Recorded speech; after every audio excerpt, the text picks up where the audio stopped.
അതേ രാജകീയ വരവോടുകൂടി 5 ആൾക്കാർ എന്നെ കൊണ്ടുപോവാ. എന്തിനാണെന്നറിയാമോ? തിരിച്ച് ഫ്ലൈറ്റിൽ കയറ്റി വിട്ടു പോവാ. അപ്പൊ ഞാൻ വിചാരിച്ചു ഇപ്പൊ എന്നെ ലുലുവിന്റെ പേര് പറഞ്ഞ ഉടനെ ഞാൻ വിചാരിച്ചു എന്നെ ഇപ്പോ അവരങ്ങ് ആനയിച്ച് പുറത്തോട്ട് കൊണ്ടുപോകുന്നു. പക്ഷെ അല്ല, തിരിച്ച് നാട്ടിലേക്ക് കയറ്റി വിടാൻ എനിക്ക് നാളത്തെ ടിക്കറ്റിന്റെ ബോർഡിംഗ് പാസ് എടുത്തതിന് പറഞ്ഞു ഇവിടെ ഇരുന്നോ, ഇനി അടുത്ത ഫ്ലൈറ്റ് വരും. അവർ പറഞ്ഞു എൻ്റെ ഫ്ലൈറ്റ് നാളെ ഉച്ചയ്ക്ക്, അതുവരെ ഇവിടെ ഇരുന്നു എന്ന്. അത് ഞാൻ ഊഹിച്ചെടുത്തു.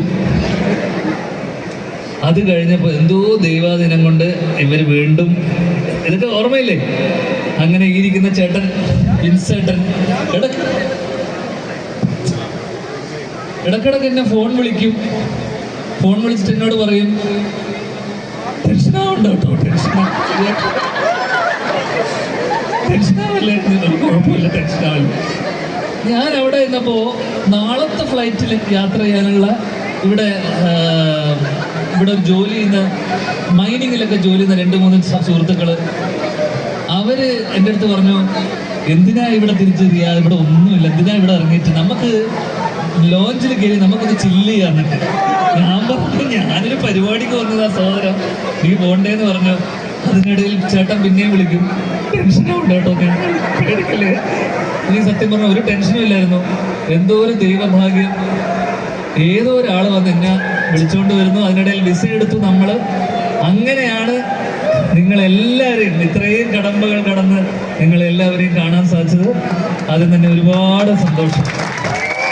ഒരു കാര്യം അതിനകത്ത് പറഞ്ഞൂടെ, ആ സംഭവം നടന്നതിൽ ഏറ്റവും വലിയൊരു വ്യക്തിയാണ് ദേ അവിടെ തൊട്ടപ്പുറത്ത് നിൽക്കുന്നുണ്ട്, അഫ്സൽ ഖാൻ.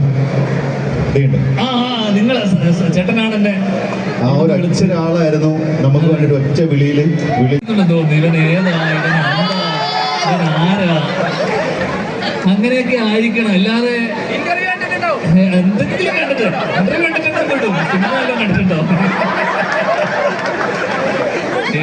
ചിലവ് പറയാൻ പറ്റില്ല, അറബിയിലൊക്കെ ട്രാൻസ്ലേറ്റ് ചെയ്ത് വരുന്നുണ്ട് അവിടെ. അങ്ങനെ എനിക്ക് തോന്നുന്നു ജീവിതത്തിൽ ഒരു അച്ചടക്കവും ഇല്ലാത്ത ആൾക്കാരും സൗദിയിൽ വന്നു കഴിഞ്ഞാൽ അച്ചടക്കം പാലിക്കും. സത്യമല്ലേ? സത്യം. പെൺകുട്ടികൾ വരെ പറയുന്നു അച്ചടക്കം ഇല്ലായിരുന്നു നാട്ടില്. അപ്പോ എനിക്ക് തോന്നുന്നു എൻ്റെ അച്ഛൻ എന്നെ നേരത്തെ കാലത്ത് സൗദിയിൽ വിട്ട് പഠിപ്പിക്കണമായിരുന്നു, അല്ലെങ്കിൽ സൗദിയിൽ വിടേണ്ടിയിരുന്നു. അപ്പൊ എന്തായാലും ഇവിടെ 2ാമത്തെ തവണയാണ് ഞാൻ ലുലുവിന്റെ ഇവിടെ വന്ന കാര്യം. ഇനി ഇത്രയും കഥകളൊക്കെ പറഞ്ഞ കൂട്ടത്തിൽ വന്ന കാര്യം ലുലുവിന്റെ ഫുഡ് ഫെസ്റ്റ് ആണ്. എന്തായാലും അറിയായിരിക്കും.